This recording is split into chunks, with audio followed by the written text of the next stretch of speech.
ஆதியாகமம் அதிகாரம் 17.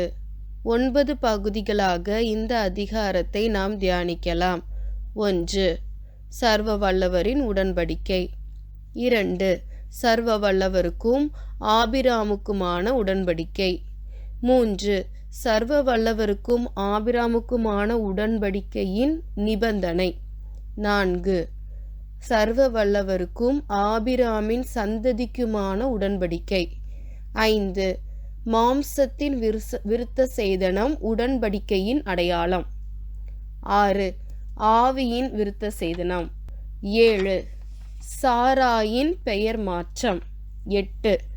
லோத்தும் சுதந்திரவாளி அல்ல, எலியேசரும் சுதந்திரவாளி அல்ல, இஸ்மவேலும் சுதந்திரவாளி அல்ல, ஈசாக்கே சுதந்திரவாளி. 9. முடிவுரை. 1. சர்வ வல்லவரின் உடன்படிக்கை. ஆதியாகமம் 16வது அதிகாரத்தில் ஆபிரகாமின் 86வது வயதில் இஸ்மவேல் பிறக்கும் நிகழ்வுகள் அடங்கியுள்ளது. அதன் பின் இந்த 17வது அதிகாரத்தில் கிட்டத்தட்ட 13 வருடங்கள் கழித்து கர்த்தர் ஆபிராமுக்கு தரிசனமாகிறதை குறித்ததான விளக்கங்கள் அடங்கியுள்ளது.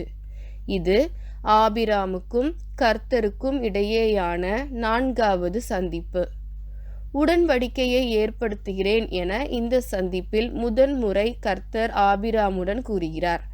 இதன் முன்னர் பேசிய 3 தருணத்திலும் இந்த உடன்படிக்கை எனும் பதம் உபயோகப்படுத்தப்படவில்லை.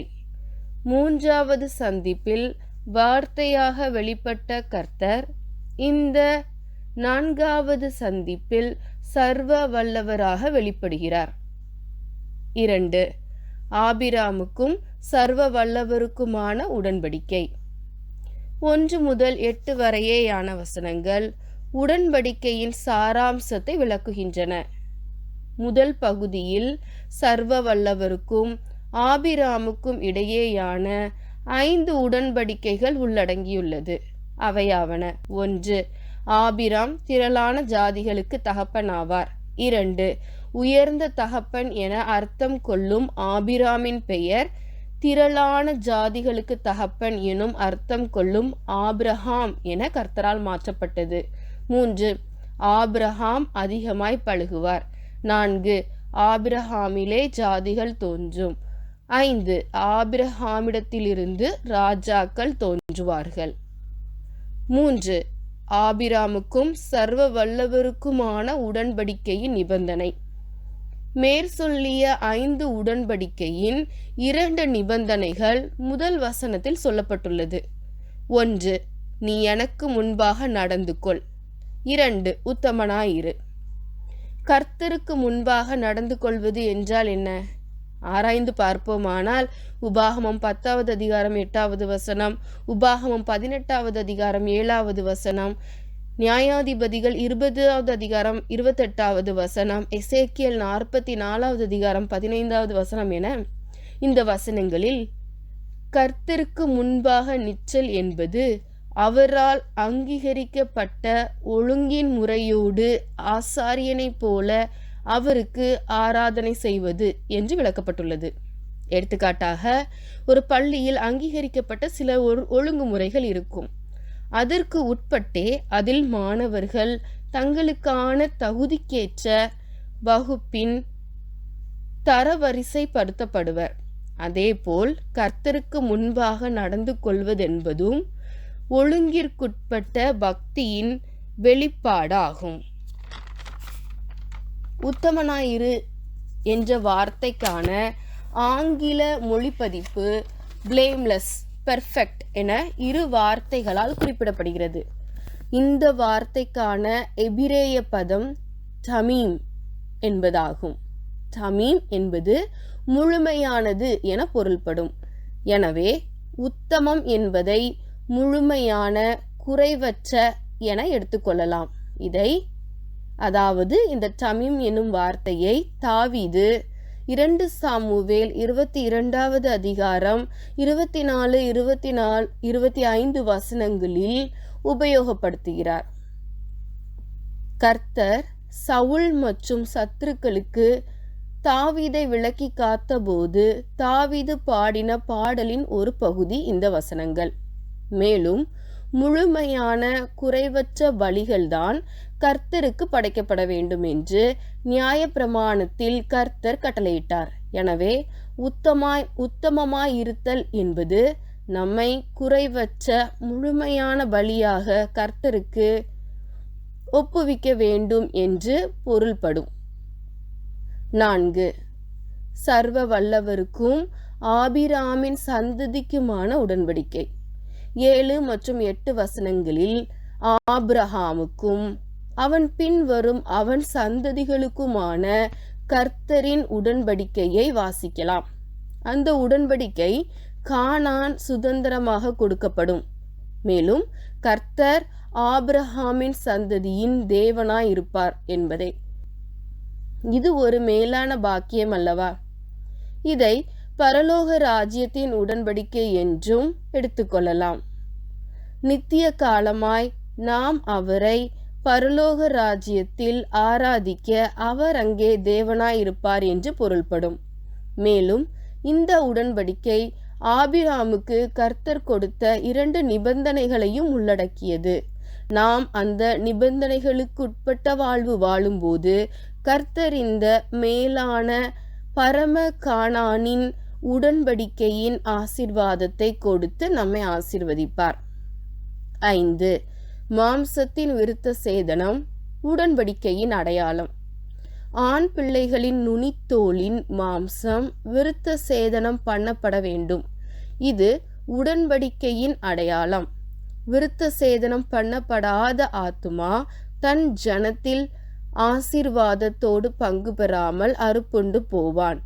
மேலும் இந்த மாம்சத்தின் விருத்த சேதனம் நமது ஆவிக்குரிய விருத்த சேதனத்தின் நிழலாட்டமாகும். 6. ஆவியின் விருத்த சேதனம். ரோமர் 2வது அதிகாரம் 25 முதல் 29 வரையே ஆன வசனங்களில் ஆவியின் விருத்த சேதனம், அதாவது ஆவியினால் உள்ளத்தில் செய்யப்படும் விருத்த சேதனத்தை பற்றி விளக்கங்கள் அமைந்துள்ளன. மாம்சத்தின் விருத்த சேதனம் செய்தும் உடன்படிக்கையின் நிபந்தனையை மீறுவோமானால் இந்த விருத்த சேதனம் பயனற்றது. அதாவது உத்தமமாயிராமல் கர்த்தருக்கு முன்பாக நடக்காமல் இருந்துவிட்டு உடன்படிக்கையின் அடையாளத்தை உடலில் செய்து கொள்வதால் பிரயோஜனம் என்ன? எனவே ஆவியின்படி இருதயத்தில் உண்டாகும் விருத்த சேதனமே பயனுள்ளது. எனின் ஆவியின் விருத்த சேதனம் என்றால் என்ன? ஆவியின்படி விருத்த சேதனம் உடையவர்கள் உடன்படிக்கையின் நிபந்தனையை நிறைவேற்றுவர். மேலும் கலாத்தியர் 5 சொல்லப்பட்டுள்ள ஆவியின் கனிக்கேற்ற கிரியை அவர்கள் வாழ்வில் காணப்படும். அது மட்டுமல்லாது கொலோசேயர் 2வது அதிகாரம் 11வது வசனத்தின்படி பாவ சரீரத்தை களைந்திருப்பர். பாவ சரீரத்தை களைதல் என்பது கலாத்தியர் 5 சொல்லப்பட்டுள்ள மாம்சத்தின் கிரியைகளை வெறுப்பது ஆகும். 7. சாராயின் பெயர் மாற்றம். 15 முதல் 16 வரையேயான வசனங்கள் சாராயின் ஆசீர்வாதங்களை உள்ளடக்கியுள்ளது. சாராய் மாத்திரமே வேதத்தில் தேவனால் பெயர் மாற்றம் செய்யப்பட்ட ஒரே பெண். சாராய் என்பதன் பொருள் பிரின்சஸ் என்பதாகும். அதை ஜாதிகளுக்கு தாய் எனும் பொருள்படும் சாராள் என கர்த்தர் மாற்றினார். 8. லோத்தும் சுதந்திரவாளி அல்ல, எலியேசரும் சுதந்திரவாளி அல்ல, இஸ்மவேலும் சுதந்திரவாளி அல்ல, ஈசாக்கே சுதந்திரவாளி. கர்த்தர் வாக்குத்தத்தம் பண்ணின கானானின் சுதந்திரவாளியாய் எலியேசரும் லோத்தும் இருப்பதில்லை என முந்தின அதிகாரங்களில் தியானித்தோம். இந்த அதிகாரத்தில் ஆகாரின் குமாரன் இஸ்மவேலும் இந்த வாக்குத்தத்தத்துக்கு உரியவன் அல்ல என்று கர்த்தர் தெளிவுபடுத்தி சாராள் மூலம் ஆபிரகாமுக்கு சந்ததி உண்டாகும் என்று வாக்கு கொடுக்கிறார். பிறக்கும் முன் கர்த்தரால் பெயரிடப்பட்ட 2வது நபர் ஆபிரகாம் சாராளின் குமாரன் ஆவார். கர்த்தர் இவனுக்கு இட்ட பெயர் ஈசாக்கு என்பதாகும். முடிவுரை.